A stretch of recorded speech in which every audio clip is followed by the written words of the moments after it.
ওয়ালা ফাসাদা, দুনিয়ায় যারা বিশৃঙ্খলা তৈরি করার চেষ্টা করে, দেশটা তো ঠিক আস্তে আস্তে দাঁড়িয়ে যাচ্ছে, সময় দেন না কেন? যত বিশৃঙ্খলা, যত অরাজকতা তৈরি করবেন, এদেশের জনগণ সব রুখে দেওয়ার জন্য প্রস্তুত আছে ইনশাআল্লাহ। এজন্য ষড়যন্ত্র থামান। উলু শব্দের শাব্দিক অর্থ হচ্ছে কি? হনুরে, হনুমান হয়ে গেছে, যেটা বাস্তবতায় 16 বছর আমরা দেখেছি। অনেকের পা মাটিতে পড়তো না, কি হনুরে, এই কথা বলে না খেয়াল। সুতরাং উলু যারা প্রকাশ করেছিলেন এতদিন, তাদের জীবন শেষ, তার দুনিয়াও শেষ, আখিরাতও শেষ। সুতরাং আমরা যারা এখন আছি, আয়াত থেকে শিক্ষা নেব, দুনিয়ার কোন জায়গায় যেন আমরা অহংকার প্রকাশ না করি, সে যে বিষয় হোক। সে বংশের অহংকার, পোশাকের অহংকার, এরমের অহংকার, রাজনীতির অহংকার, পৃথিবীর জীবনে যত দিক আর বিভাগ আছে, কোন জায়গায় যেন আমি অহংকার প্রকাশ না করি, এটা মানা যাবে তো ইনশাআল্লাহ? যারা করেছিল তাদের সব আল্লাহ শেষ করে দিয়েছে, আখিরাতের ঘর তাদের জন্য নেই।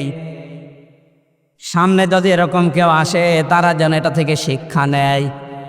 উলুবাং ফিল আরদি, জমিনে যারা অহংকার করে, উলু করে, মানুষগুলোকে আল্লাহ আখিরাতের ঘর থেকে বঞ্চিত করে দেয়। বলেন নাউজুবিল্লাহ। যারা করেছিল তাদের থেকে যদি আপনি এখান থেকে শিক্ষা নিতে না পারেন, আপনাকেও শয়তান কিন্তু পেঁচিয়ে ধরবে, জড়িয়ে ধরবে, অ্যাক্টিভ ভাবে আবার নিয়ে আসার চেষ্টা চালাবে। আমাদের উচিত হচ্ছে আমরা দুনিয়াতে যাই কয়দিন আছি, আমরা উলু প্রকাশ করব না ইনশাআল্লাহ। কিন্তু আল্লাহ রাব্বুল আলামিনের কোরআনে কারীম জানিয়েছে, যারা জুলুম করেছেন পৃথিবীতে মানুষের উপরে, তারা কিন্তু হামজা আর মামলার আসামি না, তারা আল্লাহর মামলার আসামি। সূরা শুরার 42 নম্বর আয়াত, প্রথম অংশ, 25 নম্বর পারার 6 নম্বর পৃষ্ঠার 12-13 নম্বর লাইনে আছে, ইন্নামাস সাবিলু আলাল্লাযীনা ইয়াযলিমুনান নাস। অবশ্যই যারা মানুষ হয়ে মানুষের উপরে জুলুম করছে, করবে, এটা মোজারে, বর্তমান, ভবিষ্যৎ, প্রেজেন্ট, ফিউচার। এখন যারা জুলুম করছেন, 5 তারিখের পর থেকে জালেম বিদায় হওয়ার পরেও আমরা দেখলাম অনেকেই আবেগে বা নির্যাতনের শিকার হয়েছিলেন, এই কন্ট্রোল না করতে পেরে জুলুমের খাতায় নাম লিখিয়েছেন। এটা আপনি ঠিক করেননি, থামেন। ওরা জালেম হয়ে দুনিয়া আখিরাত সব নষ্ট করে ফেলল, আপনিও যদি ওদের পথ অবলম্বন করে নিজের দুনিয়া আখিরাত ধ্বংস করে ফেলেন, ওদের ভেতরে আমাদের ভেতরে পার্থক্য থাকলো কি বলেন? আমাদের উচিত হবে আমরা যেন কোনো মানুষের উপরে জুলুম না করি, কারণ জুলুম যে করে এটা এত ঘৃণিত শব্দ। আল্লাহ বলেন, আমি নিজে তার নামে মামলা দায়ের করব। ব্যারিস্টার আরমান এবং আমার আজমি ভাই সহ যত মানুষ এখন আস্তে আস্তে জুলুমের শিকার থেকে বের হচ্ছে, এদের যে বর্ণনাগুলো, এ বর্ণনা শুনলে বোঝা যাচ্ছে তাদের উপরে জুলুম হয়নি।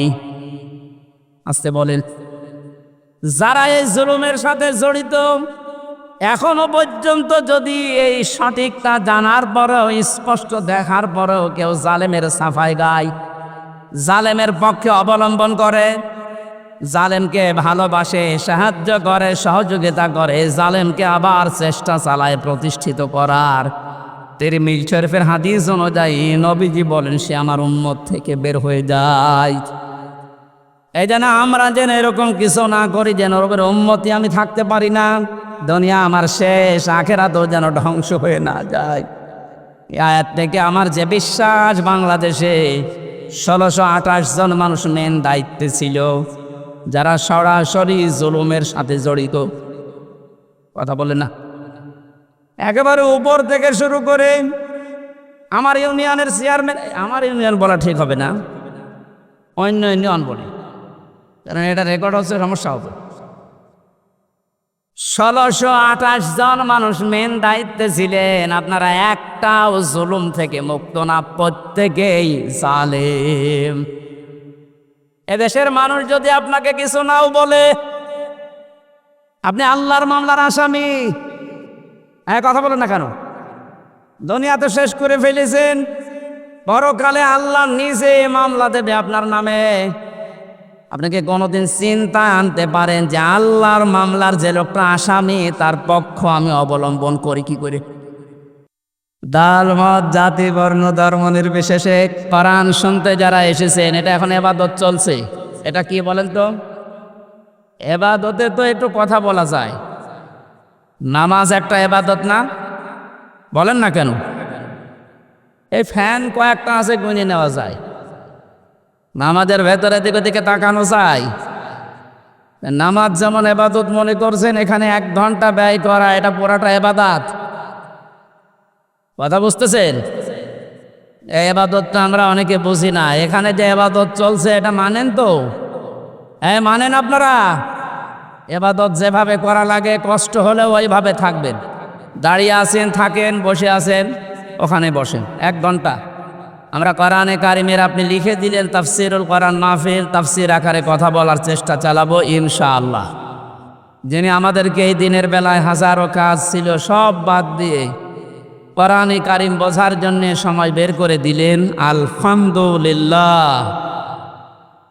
তিরমিজি শরীফের হাদিস, নবীজি বলেন, মসজিদে নববীতে প্রবেশ করে দেখি বামে কিছু মানুষ আল্লাহর জিকির করছে, ডান দিকে তাকালাম দেখলাম কিছু মানুষ আল্লাহর কোরআনে কারিম নিয়ে আলোচনা করছে। নবীজি বললেন 2টা দল ভালো কাজে আছে, তবে সবচাইতে উত্তম কাজে আছে আল্লাহর কাছে তারা যারা কোরআনে কারিম নিয়ে ব্যস্ত আছে। এ মুহূর্তে আমার মালিক আমাকে নির্দেশ দিয়েছেন আমি যেন কোরআনে কারিমের এই জায়গায় শ্রোতা হিসাবে বসে তাদের আলোচনায় লিপ্ত হই। কুষ্টিয়াবাসী, আপনি খেয়াল করলেন কি বললাম? মুহাম্মাদুর রাসূলুল্লাহ সাল্লাল্লাহু আলাইহি ওয়াসাল্লাম উনি যদি এখন জীবিত থাকতেন আর এই কুষ্টিয়ার এই জেলার উপর দিয়ে হেঁটে যেতেন, এ বাঁশগ্রাম কলেজ ময়দানে কোরআনের আলোচনায় তিনিও শ্রোতা হয়ে আমাদের সাথে বসে পড়তেন। এটা হামজার কারণে, আবুল হাসেমের কারণে, কিসের কারণে বলেন তো? কোরআনের কারণে। যে জায়গায় নবী বসতেন ওই জায়গায় আমি আপনি এখন বসে আছি। কত দামি জায়গা এটা! আরেকবার বলেন আলহামদুলিল্লাহ। আল্লাহ রাব্বুল আলামিন বলেন, লাইন শাকারতুম লাযিদান্নাকুম ওয়া লাইন কাফারতুম ইন্না আযাবি লাশাদীদ। আমি গতানুগতিক কথা বলি কম, যেটা বলছি বাস্তবের সাথে মিলাবেন। সূরা ইব্রাহিমের 7 নম্বর আয়াতের শেষের দিকে আছে 13 নম্বর পড়ার 15 নম্বর পৃষ্ঠা 7, 5 আর 5 নম্বর লাইনে আছে। আল্লাহ পাক বলেন, নবী শুকরিয়া যদি আদায় করেন আমি নিয়ামতকে জীবনে বাড়িয়ে দেব। শুধু বাড়িয়ে দেব এতটুকু কথা আল্লাহ বলে শেষ করে দিতে পারতেন। লামে তাকিদ নুনে সাকিলা সুপারলেটিভ ডিগ্রি দিয়েছেন আল্লাহ। আল্লাহ এত বড় গ্যারান্টি শব্দ দিলেন যে অবশ্যই আমি আল্লাহ বাড়িয়ে দেব যদি নিয়ামতের শুকরিয়া আদায় করো। জন্মের পর থেকে বাক্যটা আমরা শুনছি, আল্লাহর এই আয়াতটা। আমরা মনে করি নিয়ামতের শুকরিয়া মানে টোটে পর্যন্ত খেয়ে একেবারে ঢেকর তুলে বলবো আলহামদুলিল্লাহ, হয়ে গেল নাকি? এটা তো শুকরিয়া আদায়ের একটা বাক্য মাত্র। কোন মানুষ যদি শুকরিয়া আদায় করতে চায় নিয়ামতের, এই আয়াতের তাফসিরে মুফাসসির লিখেছেন 3টা শর্ত তাকে মানা লাগবে। 1 নম্বরে তার মুখে স্বীকার করা লাগবে যে হ্যাঁ এটা নিয়ামত। আগস্টের 5 তারিখের আগে আমরা যেখানে ছিলাম আর আজকে যেখানে আছি এটা পুরাটাই আলাদা। কথা বলে না কেন? এটা কত বড় নিয়ামত! কিছুদিন আগে বাংলাদেশ জামাতে ইসলামী কুষ্টিয়া জেলা শাখার উদ্যোগে 550 আলেমকে এক জায়গায় ডাক দিয়েছিল। সব ঘরানার আলেম সেখানে ছিল। 550 আলেম 3.5 ঘন্টা 4 ঘন্টা আমরা আলোচনা করেছি। কোনো বাধা নেই, কোনো চিন্তা নেই, মনের ভেতরে কোনো আতঙ্ক আমরা হইনি। অথচ আগস্টের 5 তারিখের আগে 550 না 5.5 জন এক জায়গায় হলে 10টা মামলা হয়ে যেত। বিশেষ করে আলেমরা। কথা বলে না কেন? কোন জায়গা থেকে আমরা কোন জায়গায় আসলাম টের পাচ্ছেন? পরাধীন এবং স্বাধীন দুইটা শব্দ। স্বাধীন দেশে বসবাস করেও আমরা অনেকেই এতদিন পরাধীন। এখন যেহেতু স্বাধীনতার কিছুটা সুখ পেয়েছি, এটা নিয়ামত হিসাবে মনে করছি, আমরা স্বীকার করে নিলাম যে হ্যাঁ, এ মুক্ত জীবন, এটা নিয়ামত। দ্বিতীয় নম্বর, আপনার মনের ভেতরে একটা আনন্দ লাগবে, যেটা আমার লাগছে, কিন্তু এদেশে সবার এই আনন্দ লাগছে না।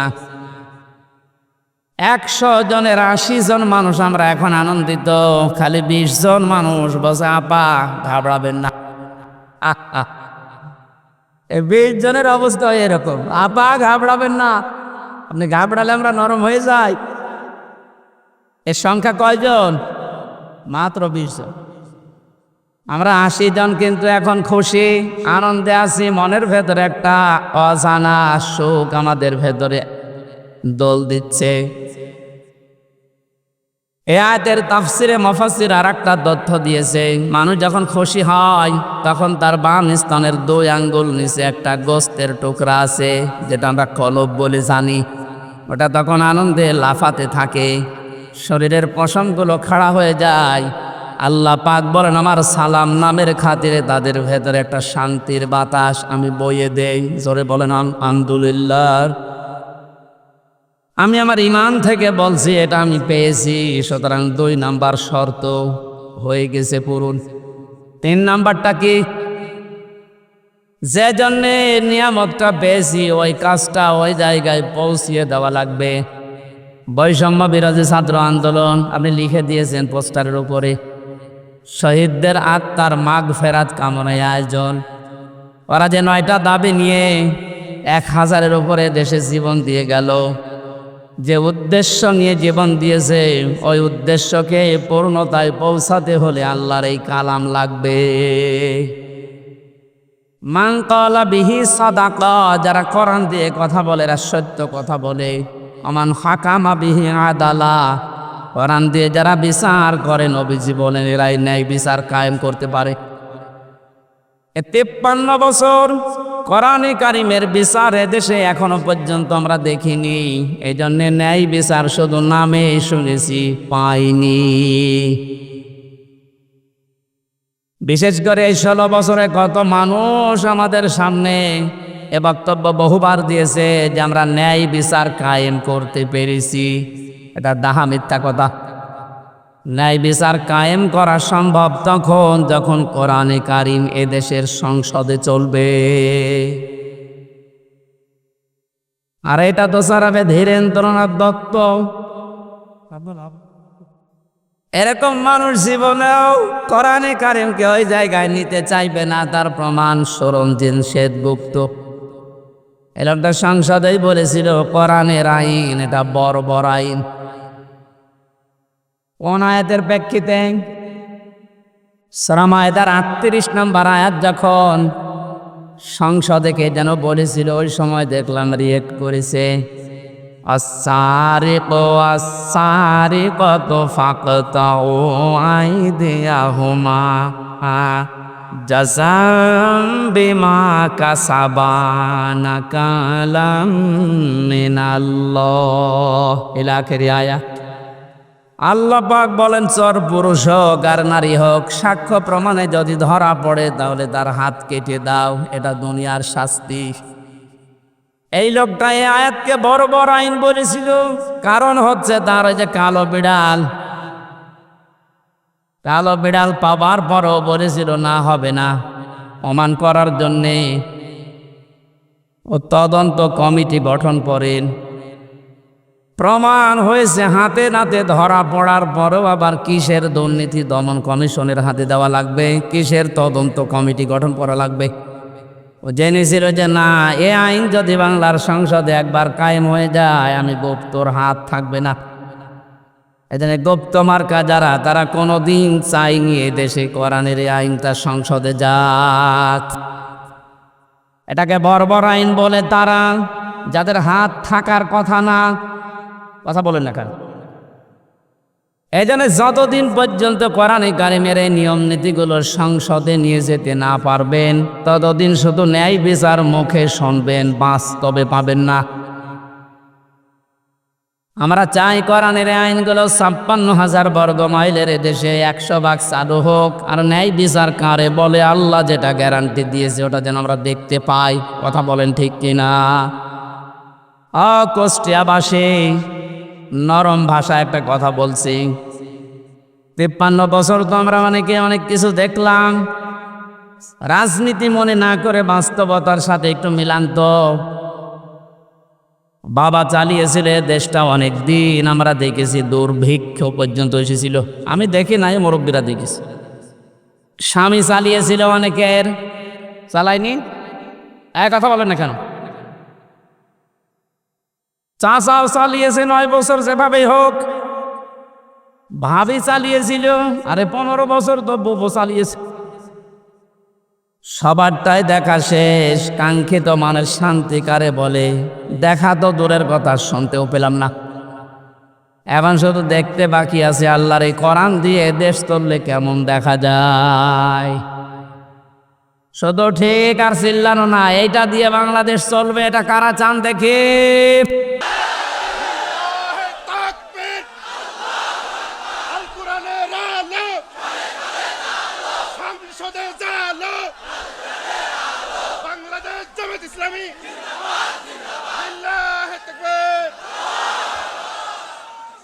আলহামদুলিল্লাহ, এই কথা যারা এই সামিয়ানার নিচে বললেন কথা ঠিক থাকবে তো, নাকি বিড়ি পেলে আবার উল্টিয়ে যাবে?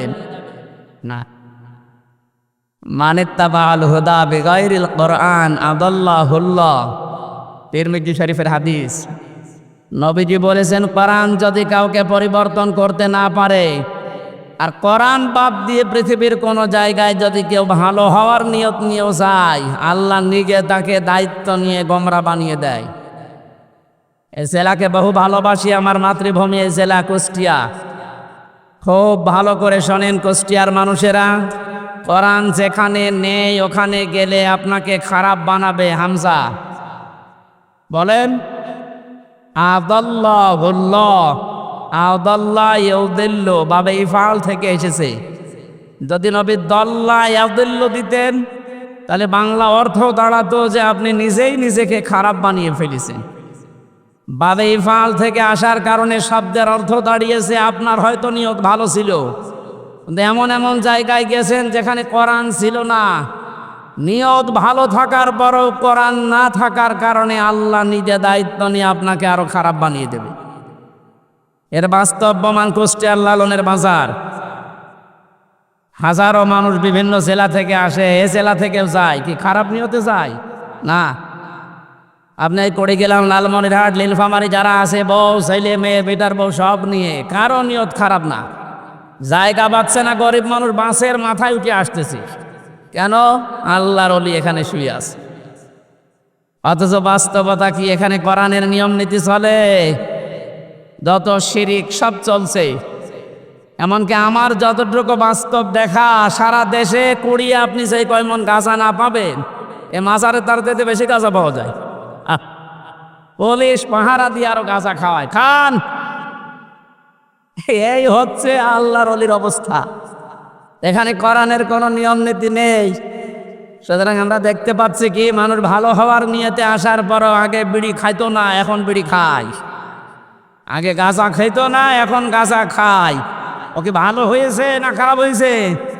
ওকে খারাপ বানিয়েছে হামজা। কে বলেন? এ কথাটাই হাদিসটা 100 ভাগ মানেন তো? হেদায়েত দেওয়ার একচ্ছত্র মালিকানা যেহেতু আল্লাহর, আর উনি জানিয়েছেন আদাল্লাহুল্লাহ, আমি নিজে তোকে খারাপ বানাবো। কুষ্টিয়াবাসী, আমরা কোরআনের এই চোখ, হাদিসের চোখ লাগিয়ে দেখতে পাচ্ছি। আজকে আপনাকে সতর্ক করার জন্য এসেছি। খুব ভালোভাবে খেয়াল করেন, কোরআন যেখানে নেই ওখানে গেলে আপনি নিজে খারাপ হবেন না, আপনাকে খারাপ বানানো হবে। আর এর কর্তা হবেন কে? বলেন। সুতরাং এটা বিশ্বাস যদি 100 ভাগ করে থাকেন, সিদ্ধান্ত নেওয়া যায় না যে কোরআন যেখানে নেই ওখানে আমি যাব না। বলেন। আরো নিচে নামবো? ঠিক আছে, নামলাম। আজকে থেকে আর একটা সিদ্ধান্ত নিয়ে কোরআনের মাহফিল থেকে বিদায় নেওয়া লাগবে। এই বাংলাদেশে যত রাজনৈতিক দল আছে, যে দলে কোরআন নেই, কোরআনের কর্মসূচি নেই, ওই দলের প্রতিষ্ঠাতা আমার বাবা হলেও আমি ওখানে নেই। এটা ঠিক রাখবেন কারা দেখি? লিল্লাহে তাকবীর। এই আন্দাজ হাত তুলবেন না, দেখেন তো হাত তোলেনি কে, দেখেন তো।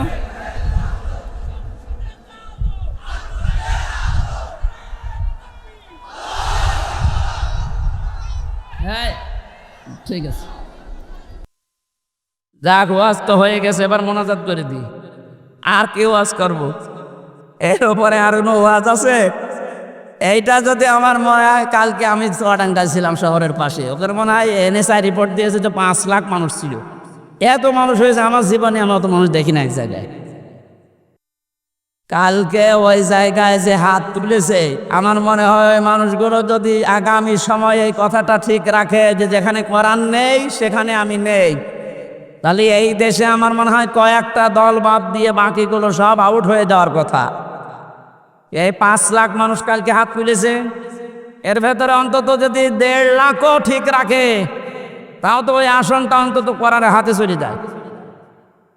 ও 1.5 লাখও ঠিক রাখবে না, দেখবেন বিড়ি আর বাকি জিনিস পেয়ে সব আল্লাহ রাস্তায় চলে গেছে। তা আমরা কুষ্টিয়ার মানুষ, আমরা চুয়াডাঙ্গা না, আমরা চরিত্র অত ঝামেলা নেই, আমরা ইনশাল্লাহ ঠিক রাখবো। বলে যত জেলায় গেছে, হাদিসটার ব্যাখ্যা যত জায়গায় করেছি, আমার মনে হয় মানুষগুলো যদি যারা হাত তোলে শুধু এরাও যদি ঠিক রাখতো, তো বাংলাদেশে সেই 11 সালের পর থেকে যা শুরু হয়েছে আমার আলোচনা, ওই সময় এ দেশে ইসলাম কায়েম হয়ে দেওয়ার কথা। কোরআন নেই, আমি সেখানে নেই, তাহলে কোনো দল টিকবে? আগে দেখবেন যে কোরআনের কর্মসূচি এই দলের ভেতরে আছে কিনা। অনেক দলের ভেতরে আমরা কোরআন দেখতে পাই, কিন্তু কোরআনের আয়াত পড়ে চলে যায় বাইপাস কাটিয়ে অন্যদিকে। বিভিন্ন দরবার কেন্দ্রিক যে আলোচনাগুলো আমরা দেখি, আয়াত পড়ে ঠিক, কানে হাত দিয়ে সুর করে তেলাওয়াত করছে কুল হুয়াল্লাহু আহাদ। তাফসীর মাহফিলে, ওয়াজ মাহফিলে ইসালে সাহাবে আয়াতটা পড়ে, কারণ জানে যে আয়াত পড়লে তিনবার পড়লে এই সূরাটা 1 খতম কোরআন শরীফ পড়ার সওয়াব হয়, এই নিয়তেই পড়ে। পড়ার পরে বাস্তবতা দেখি, হে নবী আপনি বলেন আল্লাহ এক। এবার আস্তে করে কাটসাট করে চলে যাচ্ছে উনি কুষ্টিয়ার বাইপাস দিয়ে। এবার বলে নবী কোন নবী?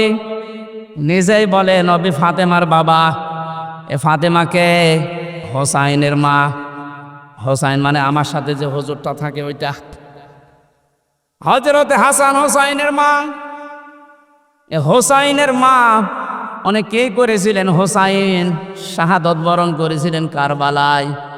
এবার আপনাদেরকে আমি কারবালার ঘটনা শোনাবো, মাত্র 2 ঘন্টা। আয়াত পড়েছিল কি? কুল হুয়াল্লাহু আহাদ, আর তাফসীর হচ্ছে কারবালার। তাও তো কারবালার যে 27টা শিক্ষা আছে, ওইগুলো যদি সামনে নিয়ে আসে তাও তো মানায়। এমন এমন কথা হুসাইনের নামে চালিয়ে দেয়, হাসানের নামে, যেগুলো কোরআন হাদিসের বাস্তবতা ইতিহাসে কিচ্ছু নেই, ও ভণ্ডরা সব বানায়। আর আমরা গ্রাম্য মানুষ বিভিন্ন জায়গায় বসে বসে শুনি আর বলি যে হ্যাঁ ওয়াজ হচ্ছে, এই তো ওয়াজ হচ্ছে। এই জন্য কোরআনে কারীম কথা বলে ঠিক, কিন্তু কোরআন থেকে যে কথা আল্লাহ জানাতে চেয়েছেন কুল হুয়াল্লাহু আহাদ দিয়ে তার ওয়াহাদানিয়তের কথা, তার একাত্মবাদের কথা, এই কথাগুলোর যদি আহাদুন শব্দের, ইলাহুন শব্দের ব্যাখ্যা আমরা জনগণকে সঠিকভাবে শোনাতে পারতাম, এদেশের মানুষ আমার মনে হয় অনেকে পরিবর্তনের চেষ্টা করত। কালকে 2 জন যারা মুসলমান হয়েছে চুয়াডাঙ্গায়, অশিক্ষিত মানুষ না, 2 জনে শিক্ষিত। ওখানে আমার শব্দের ব্যাখ্যা ছিল ইলাহ শব্দের সাইয়্যিদ আবুল আলা মওদুদী রহমতুল্লাহ আলাইহের, ওনার একটা লিখিত বইয়ের ওপরে কালকে আলোচনা ছিল আমার। উনি ইলাহ শব্দের ব্যাখ্যা যেভাবে করেছিলেন, ওই শব্দের অর্থগুলো বাস্তবের সাথে যখন মিলিয়েছি, বলে একটা হিন্দু, তাও কট্টর হিন্দু, খুব যত্ন সহকারে পূজা করে। আমাদের মুসলিমদের ভেতরে প্র্যাকটিসিং মুসলিম যেমন খুব বেশি অ্যাক্টিভ ভাবে যারা ইসলাম মানে, এই রকম লোক একটা কথা শেষ করার পরে আমি জিজ্ঞাসাও করেছিলাম যে কি আপনি মুসলমান হয়ে গেলেন কেন? আপনি যেভাবে বুঝিয়েছেন আমি এতদিন পর্যন্ত ভাবি নাই, কারণ আমরা এইভাবে পড়াশোনা করার সুযোগ পাই নাই। আমাদের যে ধর্ম, ওই ধর্মে আমাদের কিতাবগুলো আমাদের পণ্ডিতরা ছাড়া, ধর্মের গুরু ছাড়া আমাদের পড়তে দেয় না। ইলা শব্দের যে অসারতার ব্যাখ্যা দিয়েছিলেন যে পৃথিবীর বহু ইলা আছে, আন্দাজে ইলা দাবি করে থাকে, ওদের কোনো কর্মক্ষমতা বাস্তবতা কিচ্ছু নেই। শেষ পর্যন্ত আমার বিবেকে নাড়া দিয়েছে এই সত্যকে সত্য না মেনে মারা গেলে আমি নিজেকে ক্ষমা করতে পারবো না। দেন আপনি আমার ইসলামে দীক্ষিত করে দেন। জোরে বলেন সুবহানাল্লাহ। এই জন্য আমরা কোরআনে কারিম যেখানে নেই, আজকে থেকে আপনি সিদ্ধান্ত যখন নিয়েই ফেলেছেন যে অন্য কোনো জায়গায় আর যাবেন না, আজকের এই মাহফিল আমার মনে হয় যদি ঠিক রাখতে পারেন হাতটা, এই আলোচনা এই আয়োজন সাকসেস। জোরে বলেন সুবহানাল্লাহ। দরুদ আর সালাম পাঠ করে আজকের তেলাওয়াতকৃত আয়াত, যদিও এটা একটা সম্ভাবনার বাস্তবতা নিয়ে সামনে আল্লাহ আয়াতটা নাজিল করেছিলেন সূরা কাসাসের 85, 84, 83, 84 এই আয়াতগুলো। এখানে আল্লাহ রাব্বুল আলামিন কিছু মানুষকে পরকালের যে ঘর আছে, যে বিশাল জীবন আমাদের সামনে পড়ে আছে আমাদের চোখ বন্ধ হওয়ার পর, এখানে মানুষের জন্য আল্লাহ যে ঘর তৈরি করবেন, কাদেরকে এই ঘরগুলো আল্লাহ দেবেন তার বর্ণনা আল্লাহ দিয়েছেন এই আয়াতে। আমরা যেহেতু শুধু দুনিয়াদার না, আমাদের সামনে আরেকটা জগৎ আছে, এটা আমাদের বিশ্বাসে আছে না নেই? কুল্লু নাফসিন যায়িকাতুল মাউত ওয়া ইন্নামা তুওয়াফাউনা উজুরাকুম ইয়াওমাল কিয়ামাহ ফামান যুহজিহা আনিন নার ওয়া উদখিলাল জান্নাতা ফাকাদ ফাজ ওমাল হায়াতুদ দুনিয়া ইল্লা মাতাউল গুরুর। কুষ্টিয়াবাসী সূরা আলে ইমরানের 85 নাম্বার 185 নাম্বার আয়াতটার দিকে তাকান। আল্লাহ পাক বলেন পৃথিবীর যা সৃষ্টি করেছি, জীবন যারে দিয়েছি তারে মরণ দেবই, সবাইকে একদিন মারা লাগবে। মারা যাওয়ার পরে দুনিয়ার জীবনে যে যা করেছে তার পারিশ্রমিক উজরত পুরস্কার আমি পরিপূর্ণ করে দেব। আমার তো মনে হয় একজন মানুষ যারা আল্লাহর প্রতি পরকালের প্রতি বিশ্বাস হালকা পাতলা আছে, এই মানুষের জীবনে আয়াতের দ্বারাই পরিবর্তন হয়ে যাওয়া সম্ভব। যে আমি যত কিছুই করি, তাল বাহানা চাই করি, আমার কিন্তু মরা লাগবে, এ বিশ্বাস মানুষের ভেতরে 100 ভাগ তৈরি হলে ওর জীবন পরিচ্ছন্ন হতে আস্তে আস্তে সম্ভব। কারণ যে যা করছে এটা কিন্তু বাদ যাবে না। ফামাই ইয়ামাল মিসকালা দাররাতিন খায়রান ইয়ারা ওয়া মাই ইয়ামাল মিসকালা দাররাতিন শাররান ইয়ারা। কোন মানুষ যদি যারা পরিমাণও ভালো মন্দ কাজ করে দুনিয়ায়, কিয়ামতের দিন সে পাবে কি পাবে? এর আগে যত তাফসির আমি দেখেছি, পুরাতন ওল্ড তাফসির, মুফাসসিরিন গ্রামে ইয়ারা শব্দের ব্যাখ্যায় দিয়েছেন যে কিয়ামতের দিন আপনাকে দেওয়া হবে, এতটুকুই শেষ। আধুনিক তাফসির যারা বের করছেন, দেওয়া হবে এখানে লেখা নেই, ইয়ারা মানে চোখ দিয়ে দেখা। দুনিয়াতে আপনি ভালো মন্দ যাই করেন না কেন, যতটুকু করেন কিয়ামতের ময়দানে ওইটা আপনাকে ভিডিও ক্লিপ আকারে আল্লাহ দেখাবে। জোরে বলেন আল্লাহু আকবার। এটা যদি 100 ভাগ কেউ বিশ্বাস করে, সে নিজের স্ত্রী বাদ দিয়ে কোনোদিন হোটেলে রাত কাটাবে? এদেশে কাটাচ্ছে না, কথা বলেন না কেন? 5 তারিখের পর থেকে আজকে এই 9 তারিখ, এই কয়েকদিনের ভেতরে আপনি দেখেছেন কি অবস্থা। যত যত বড় বড় মহারথী দেখতাম, ওদের চরিত্র যে এত নিচে নামতে পারে আমার বিশ্বাস ছিল না। বিশেষ করে দরবেশ বলে এত নিচে নামবে, অন্যের বউ ভাগিয়ে উল্টা পাল্টা কাজ চালিয়ে যাচ্ছে। দাড়ি কেটে নোনো হয়ে গেছে, তাহলে বোঝা যাচ্ছে ওরা দাড়ি, এটা আসল দাড়ি না, জনগণকে ধোঁকা দিয়ে বোকা বানিয়ে টাকা পয়সা আত্মসাৎ করার দাড়ি এইটা। অনেকে বিভিন্ন এরকম মেকি কাজ করে আমি দেখেছি। কুষ্টিয়ানা হালসায় যেন ওই যে 12 সাল 11 সালের দিকে এক দোকানে তেল নিচ্ছে এক লোক, দেখলাম বারবার তেলে মাপে কম দেয়। ঘুরে এসে ওরে বললাম, চাচা আপনি একটা কাজ করলেন কেন? আপনি তো বারবার এভাবে তেল মেপে দেন, ওই লোকটা তো বসে নাই, একটু আলাপ হলা। তা আপনি এসে তো টের পান যে কি করলেন। কিছুক্ষণ আগে নামাজ পড়ে আসলেন, টুপি এখন আপনার মাথায় আছে, আর আপনি বারবার ওজনে কম দিচ্ছেন। নামাজ পড়ার এই হাল। পকেট থেকে একটা সাদা টুপি বের করে বলছে, বেশি বসো, এটা আমার তেল বেচা টুপি আর এটা নামাজ পড়া টুপি। আমার মনে হয় দোকানদার যা করেছিল এই 15 বছর পরে দরবেশ ঠিক এইটাই করেছে। কি বৃষ্টি হচ্ছে নাকি?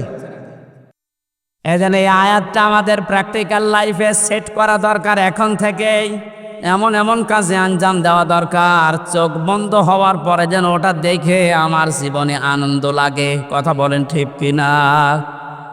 ফামাং সুহসিহানিন নার ওয়া উদখিলাল জান্নাতা ফাকাদ ফাজ। আল্লাহ তাআলা বলেন, ওই মানুষটার জীবন তো সফল যাকে আল্লাহ জাহান্নামের কাজগুলো থেকে আস্তে আস্তে মাইনাস করে জান্নাতের কাজের দিকে এগিয়ে দেয়। তাহলে আসল সফলতা এই আয়াত যেটা বলছে, আপনি যখন জাহান্নামের কাজগুলো, অন্যায় কাজগুলো আস্তে আস্তে ছেড়ে দিতে পারবেন, জান্নাতে যাওয়ার জন্য যে কাজগুলো দরকার ওই কাজের দিকে আস্তে আস্তে এগিয়ে যেতে পারবেন, আপনি বিশ্বাস করতে পারেন ওই সময় যে আল্লাহ আপনার জীবন সফল করার জন্য নিয়ে যাচ্ছে। আমাল হায়াতুদ দুনিয়া ইল্লা মাতাউল গুরুর। পৃথিবীর জমিনটাকে আল্লাহ ধোঁকার সাথে তুলনা দিয়েছেন। এ পৃথিবীর যত মহামহব্বত, যত ভালোবাসা, আদরের জিনিস হোক, আল্লাহর ভাষায় সবগুলো ধোঁকা। এজন্য যারা ধোঁকা দিতে পারে বা দিচ্ছে, এদের থেকে আমাদেরকে সতর্ক থাকা লাগবে।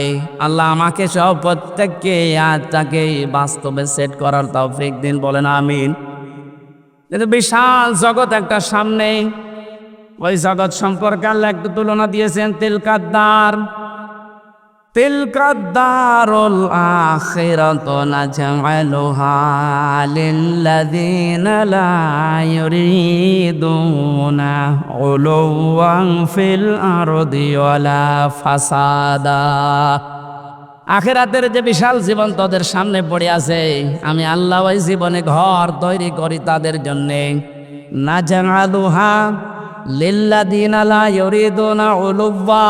দুনিয়া যারা উলু প্রকাশ করে না, উলু মানে, উলু শব্দের শাব্দিক অর্থ হচ্ছে কি? হনুরে, হনুমান হয়ে গেছে। যেটা বাস্তবতায় 16 বছর আমরা দেখেছি, অনেকের পা মাটিতে পড়তো না, কি হনুরে, এই কথা বলে না। সুতরাং উলু যারা প্রকাশ করেছিলেন এতদিন, তাদের জীবন শেষ, তার দুনিয়াও শেষ, আখিরাতও শেষ। দুনিয়া শেষ হয়েছে, তার বাস্তব প্রমাণ এই কয়েকদিনে দেখতে পাচ্ছেন না। কত নিচে নামালে আল্লাহ এত অপমান করে মানুষকে। সুতরাং আমরা যারা এখন আছি, আয়াত থেকে শিক্ষা নেব, দুনিয়ার কোন জায়গায় যেন আমরা অহংকার প্রকাশ না করি, সে যে বিষয় হোক। সে বংশের অহংকার, পোশাকের অহংকার, এলেমের অহংকার, রাজনীতির অহংকার, পৃথিবীর জীবনে যত দিক আর বিভাগ আছে, কোন জায়গায় যেন আমি অহংকার প্রকাশ না করি। এটা মানা যাবে তো ইনশাআল্লাহ?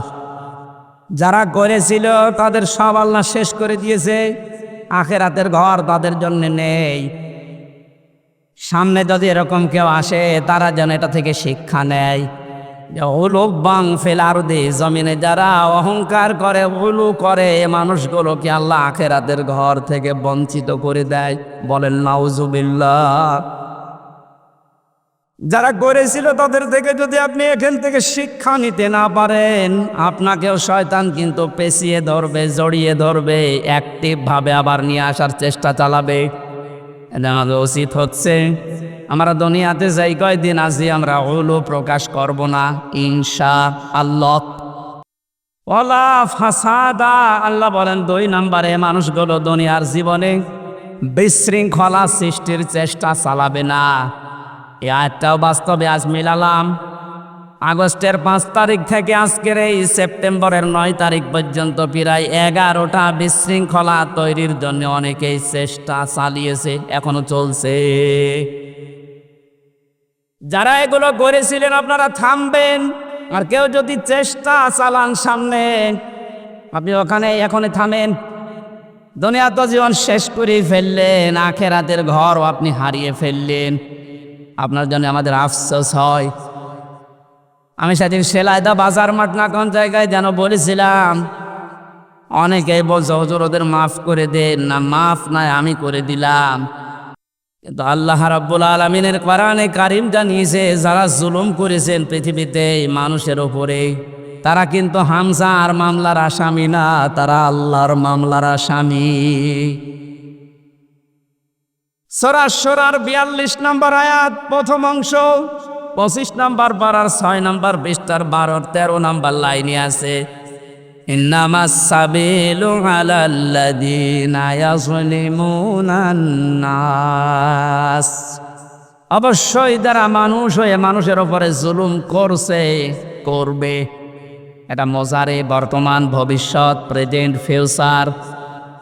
এখন যারা জুলুম করছেন, 5 তারিখের পর থেকে জালেম বিদায় হওয়ার পরেও আমরা দেখলাম অনেকেই আবেগে বা নির্যাতনের শিকার হয়েছিলেন, এই কন্ট্রোল না করতে পেরে জুলুমের খাতায় নাম লিখিয়েছেন।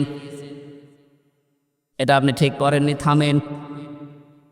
ওরা জালেম হয়ে দুনিয়া আখিরাত সব নষ্ট করে ফেলল, আপনিও যদি ওদের পথ অবলম্বন করে নিজের দুনিয়া আখিরাত ধ্বংস করে ফেলেন, ওদের ভেতরে আমাদের ভেতরে পার্থক্য থাকলো কি বলেন? আমাদের উচিত হবে আমরা যেন কোনো মানুষের ওপরে জুলুম না করি, কারণ জুলুম যে করে এটা এত ঘৃণিত শব্দ। আল্লাহ বলেন আমি নিজে তার নামে মামলা দায়ের করব। ব্যারিস্টার আরমান এবং আমান আজমি ভাই সহ যত মানুষ এখন আস্তে আস্তে জুলুমের শিকার থেকে বের হচ্ছে, এদের যে বর্ণনাগুলো, এ বর্ণনা শুনলেই বোঝা যাচ্ছে তাদের ওপরে জুলুম হয়নি। আসতে বলেন, যারা এই জুলুমের সাথে জড়িত এখনো পর্যন্ত যদি এই সঠিকটা জানার পরেও, স্পষ্ট দেখার পরেও কেউ জালেমের সাফাই গায়, জালেমের পক্ষে অবলম্বন করে, জালেমকে ভালোবাসে, সাহায্য করে, সহযোগিতা করে, জালেমকে আবার চেষ্টা চালায় প্রতিষ্ঠিত করার, তিরমিজি শরীফের হাদিস অনুযায়ী নবীজি বলেন সে আমার উম্মত থেকে বের হয়ে যায়। এই যেন আমরা যেন এরকম কিছু না করি, যেন রবের উম্মতি আমি থাকতে পারি না, দুনিয়া আমার শেষ, আখেরাতও যেন ধ্বংস হয়ে না যায়। এই আয়াত থেকে আমার যে বিশ্বাস, বাংলাদেশে 1628 জন মানুষ মেন দায়িত্বে ছিল যারা সরাসরি জুলুমের সাথে জড়িত। কথা বলে না, একেবারে উপর থেকে শুরু করে আমার ইউনিয়নের চেয়ারম্যান, আমার ইউনিয়ন বলা ঠিক হবে না, অন্য ইউনিয়ন বলে, কারণ এটা রেকর্ড হচ্ছে, সমস্যা হবে। 1628 জন মানুষ মেন দায়িত্বে ছিলেন। আপনারা একটাও জুলুম থেকে মুক্ত না, প্রত্যেকেই জালেম। এদেশের মানুষ যদি আপনাকে কিছু নাও বলে, আপনি আল্লাহর মামলার আসামি। কথা বলেন না কেন? দুনিয়াতে শেষ করে ফেলেছেন, পরকালে আল্লাহ নিজে মামলা দেবে আপনার নামে। আপনাকে কোনোদিন চিন্তা আনতে পারেন যে আল্লাহর মামলার যে লোকটা আসামি তার পক্ষ আমি অবলম্বন করি কি করে? আমার একটা মূল্যচুরি মামলা ছিল জানেন, পরে যদি সাজাও লাগিয়ে দিত তাও আমি 3 মাস সর্বোচ্চ জেল খাটতাম। অথচ বিনা কারণে বিনা অপরাধে মামলাটা দিয়ে 3টা বছর আমারে আটকে রাখলেন। এই মামলা যেহেতু রাষ্ট্র দিয়েছে, হাসিনা দিয়েছে, এই কারণে আমার পক্ষে কেউ দাঁড়াতেও সাহস পেত না। না, ওর পক্ষে দাঁড়িয়ে আমার উকালতি আমি হারাবো। দেখেন তো, রাষ্ট্র বিরোধী, এজন্য আমার পক্ষে কেউ নেই। কিয়ামতের ময়দানে আল্লাহ নিজে রায় দেবেন, আলাইসাল্লাহু বিআহকামিল হাকিমিন, সব চাইতে বড় বিচারপতি তিনি। তিনি নিজে মামলার বাদী, নিজে রায় দেবেন। আপনি তো বিচার সঠিক যদি আল্লাহ তো 100 ভাগ করবে, আপনার কি বিশ্বাস হয় যে আপনি বাঁচতে পারবেন? আসতে বলেন।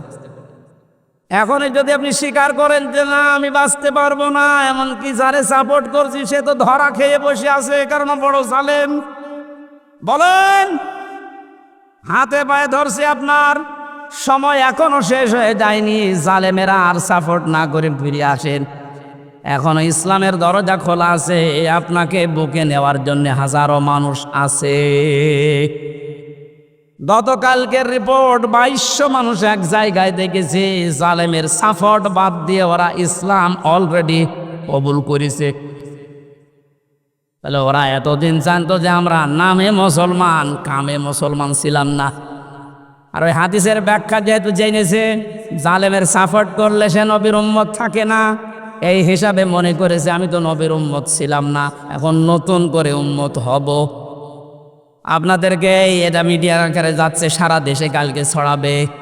জালেমদের দোসরা ততদিন যারা ছিলেন, জুলুম অত্যাচারের সঙ্গে ছিলেন বিভিন্ন কায়দায়, আমার মামলার যে আয়ু থেকে শুরু করে একেবারে হাসিনা পর্যন্ত প্রত্যেকে জড়িত। কারণ বহু জায়গায় যাওয়ার পরে বলে না হাত বাঁধা। কয়েকদিন আগে আমার মামলা ঢিসমিস করে দিয়েছে আদালত। আমার মামলাটা দেখার পরে বলছে কি দেখে মামলা করব, কোনো মাল নেই। আমি আদালতে দাঁড়িয়েছিলাম, বলতে গেলাম যে মাননীয় আদালতে 3টা বছর আপনার কাছে তো মামলা ছিল, এতদিন তো আপনি বলেননি যে এর ভেতরে কোনো মাল ম্যাটারেস নেই, কি দেখে মামলা আজকে বলছেন? মানে নর্মাল বলতো এই কথা যে কি করবো হুজুর, হাত বাতা ছিল, এক কথা বলছে না কেন? আজ হাত খোলা পেয়েছি, এখন আর কোনো ভয় নেই, কোনো টান নেই, কোনো চিন্তাও নেই, যান খালাস। এখান থেকে আমি 2টা বিষয় বের করেছি, আমাকে খালাস দিল মানে আমি নির্দোষ। এই কথা বলে না কেন? আমার এই মোবাইলটাও ফেরত দিয়েছে 3 বছর পর। এটা তন্ন তন্ন করে খুঁজেছে, যে মামলা দিয়েছিল তার সাথে কিছু পাওয়া যায় কিনা দেখি। দ্বিতীয় নম্বরে আমার বাড়ি, গ্রামের বাড়ি হালসা পর্যন্ত সব খোঁজ খবর নিয়েছে। খোঁজ খবর নিয়ে ভালোই হয়েছে, দেখেছে 14 বংশ আওয়ামী লীগ করে, ওইটাই কিছু পাইনি। এখন যেহেতু হাত খোলা, আপনি এখন রায় দিয়ে জানিয়ে দিলেন দুনিয়ার মানুষকে যে হামজার কোনো দোষ নেই, বিনা কারণে 3 বছর জেলে ছিল। তাহলে এখন আমার বিচারটা নেন। আমাকে 3টা বছর বিনা কারণে যারা কষ্ট দিলেন জেলের ভেতরে, যারা এর সাথে জড়িত একেবারে উপর থেকে মামলার আয়ু পর্যন্ত, প্রত্যেকে আমি 3 বছর জেলে দেখতে চাই। তাও জেল মানে জেলা শহরের জেল না, হাই সিকিউরিটি জেল, যেটা কাশিমপুর কারাগারে হাসির কন্ডেম জেলের ভেতরে রেখে দেয়। আমি আপনাদের ওখানে রাখতে চাই 3 বছর। আমি বেশি দিন চাচ্ছি না, 3 বছর ঠিকই দেখে। দ্বিতীয় নম্বরে আর একটা শিক্ষা বলি দেশের জন্যে, এতদিন পর্যন্ত যারা মিথ্যা মামলা দিয়েছেন, সামনেও যারা দেওয়ার মতো অনেকে চিন্তা ভাবনা করছেন, এদেশে কোনো মামলা দেওয়ার পরে যদি দেখা যায় যে 2 বছর 3 বছর 5 বছর 10 বছর পরে বেকসুর খালাস, তার মানে তার কোনো দোষ পায়নি আদালত। কথা বলে না কেন? এরকম যদি কেউ নিরপরাধ খালাস পেয়ে যায়, যারা মামলা দিয়েছে, যারা সাক্ষী দিয়েছে, যারা এর সাথে জড়িত, প্রত্যেককে জরিমানা করা লাগবে। আমার কথার অর্থ বলছেন? আপনি বিনা কারণে কাজ করবেন কোন কারণে? মামলার বাদী যেহেতু রাষ্ট্র ছিল, এই জন্য কেউ পক্ষেও দাঁড়ায় না, রায় তো দূরের কথা।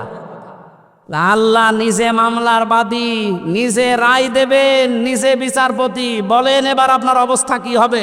জিনিসের তাদের জন্য জান্নাতে আল্লাহ ঘর বানাবে না, ওদের আখিরাতের ঘর শেষ।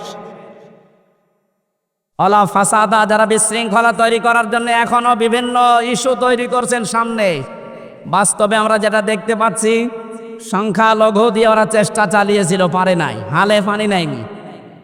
কারণ বাংলাদেশ জামাত ইসলামীর শ্রদ্ধাভাজন আমির ডক্টর শফিকুর রহমান ঘোষণা দিয়ে দিয়েছে, এদেশে সংখ্যালঘু সংখ্যাগুরু বলে কিছু নেই। বলেন 96% মুসলমান আমরা, তাতে কি হয়েছে? আমির হামজা আমার কাছে যেমন, ওই ননী গোপালও আমার কাছে ওই রকম, কোনো পার্থক্য নাই দুইজনের। সুতরাং এই কু তৈরি করে ওরা যখন পারে নাই, তখন চালিয়েছিল প্রধান বিচারপতিকে দিয়ে একটা তোড়জোড় তৈরি করে এ দেশকে অস্থিতিশীল করার জন্য, কিন্তু পারে না। এরপরে লাগিয়েছে আনসার। কিসের আনসার? পুলিশ ছাড়া যদি 1 মাস 5 দিন চলতে পারে দেশ, আনসার ছাড়া চলবে একা। কোনো দরকার নেই, যারা দায়িত্বে আছেন বাহিনীকে বিলুপ্ত করে দিন। 42,000 লোক নিয়োগ হয়েছে এই বাহিনীতে এই কয় বছরে, তার 35,000 হচ্ছে গোপালগঞ্জে। আর এই 63 জেলার লোক, আমরা কি ঘাস কাটছি? কত বড় বৈষম্য চিন্তা করেন তো। যদি ভাগ ভাগ করে না হয় তাও তো এই জেলা থেকে 1000 পড়বে, 800-900 পড়বে, তাও পড়ে না। একজনে এই জেলা থেকে হবে না, সব গোপালগঞ্জে। মনে হচ্ছে যত আল্লাহর ওলি সব ওই জায়গায় জন্মেছে। এদেরকে যখন পারে নাই তখন ডাক্তারদেরকে লাগিয়েছে। ডাক্তাররাও বলছে না আমাদের দরকার নেই, আমাদের যা আছে ভালো আছে। এরপরে লাগিয়েছে, এখন সামনে শুনছি এই গার্মেন্টস কর্মীদের লাগাবে। আমার মনে হয় ওদের যা চরিত্র এই 16 বছরে আমি দেখেছি, ওরা কিছুদিন পর গোয়ালন্দ ঘাটের এই মহিলাদের লাগাবে। সতর্ক আমরা আছি, ঘুমিয়ে নে। জামিয়া আমিরা জামাত সেদিন কুষ্টিয়ায় এসে বলে না যে আমরা কিন্তু সতর্ক আছি, ঘুমিয়ে পড়ি নাই। সুতরাং যত বিশৃঙ্খলা, যত অরাজকতা তৈরি করবেন এদেশের জনগণ সব রুখে দেওয়ার জন্য প্রস্তুত আছে ইনশাআল্লাহ। এজন্য ষড়যন্ত্র থামান। দুনিয়া তো ধ্বংস করে ফেলেছেনি, তিলকা দারুল আখিরাত, আখিরাতের ঘরটা নষ্ট করেন না। ওয়ালা ফাসাদা, দুনিয়া যারা বিশৃঙ্খলা তৈরি করার চেষ্টা করে, দেশটা তো ঠিক আস্তে আস্তে দাঁড়িয়ে যাচ্ছে, সময় দেন না কেন? আপনি নিজেকেও ধ্বংস করছেন, দেশটাও ধ্বংসের ভেতরে ফেলার জন্য আপনি বিশৃঙ্খলা তৈরি করার চেষ্টা চালাচ্ছেন। আল্লাহ আপনাকে যেন বাঁচান। না, হেদায়েত দেওয়ার মালিক আল্লাহ। আমরা দোয়া করতে পারি, দোয়া করছি, চেষ্টা চালাচ্ছি, আপনি যেন ফিরে আসেন। কারণ বহু জালেম অলরেডি ফিরে এসেছে, জালেমের দোসররা এখনো আস্তে আস্তে ফিরে আসার চিন্তা দেখছি নিচ্ছে। অরাইতান নাসা ইয়াদখুলুনা ফি দীনিল্লাহি আফওয়াজা। আল্লাহর সাহায্য যখন আসবে, বিজয় তখন আসবে। আমরা বিজয়ের প্রথম ধাপ দেখতে পাচ্ছি, দলে দলে পালে পালে মানুষ আজ ইসলামে আসতেছে। জোরে বলেন আল্লাহু আকবার। এ দ্বারা অব্যাহত থাকুক, কিছুদিন পরে দেখবেন এ দেশে 100 ভাগের 51 ভাগ মানুষ যদি চায় যে রাষ্ট্র এই কোরআন দিয়ে চলুক, কোনো মহারতে আর বাধা দিয়ে ঠেকাতে পারবে না। আমরা ওইটাই দেখতে চাচ্ছি সামনে। কথা বলেন ঠিক কিনা? সম্মানিত মা বোনেরা, কোনো জুজুর ভয় পাবেন না। আমির জামাত অলরেডি ঘোষণা দিয়েছে, মেয়েদেরকে জুজুর ভয় দেখিয়া ইসলামী আন্দোলন একামতের দিন সম্পর্কে উল্টাপাল্টা ধারণা দেয় দেশের রাম আর বামরা। কি করেছে আপনার পক্ষে 13টা সংগঠন? নারী পক্ষ, নারী স্বাধীনতা আন্দোলন, নারী বিপ্লব পরিষদ, নারী মুক্তি পরিষদ, কত নাম দেখেন তো। কোন নারীর গ্যারান্টি আছে দেশে?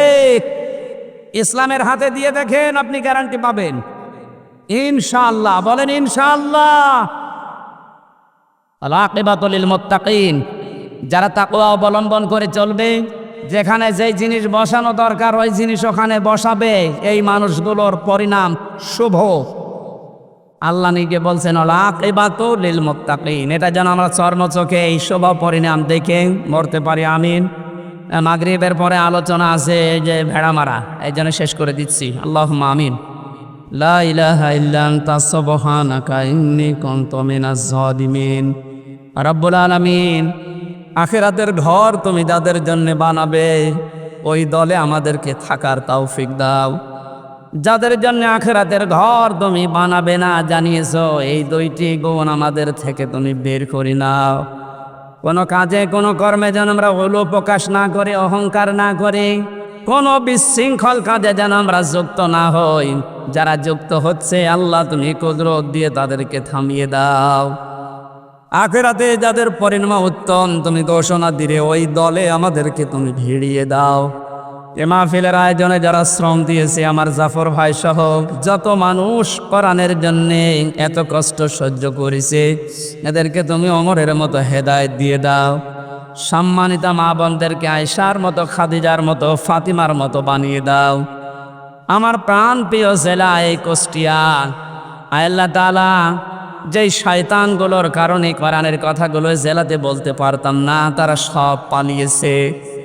দোয়া করছি কিয়ামতের আগে এই জেলার দায়িত্বে যেন কোনো জালেম আর আসতে না পারে। এ জেলার মাটির নিচে যত মানুষ ঘুমিয়ে আছে, কোরআনের ইজ্জতে তাদের চিরতরে মাফ করে দাও। এ এ মাহফিলের বাস্তবায়ন কমিটিতে যারাই আছে, যে উদ্যোগে মাহফিল দিয়েছে, আল্লাহ তুমি স্বর্ণ শিখরে পৌঁছিয়ে দাও। সম্মানিত সভাপতি মাওলানা শামসুদ্দিন আলেম হিসাবে কবুল করে নাও।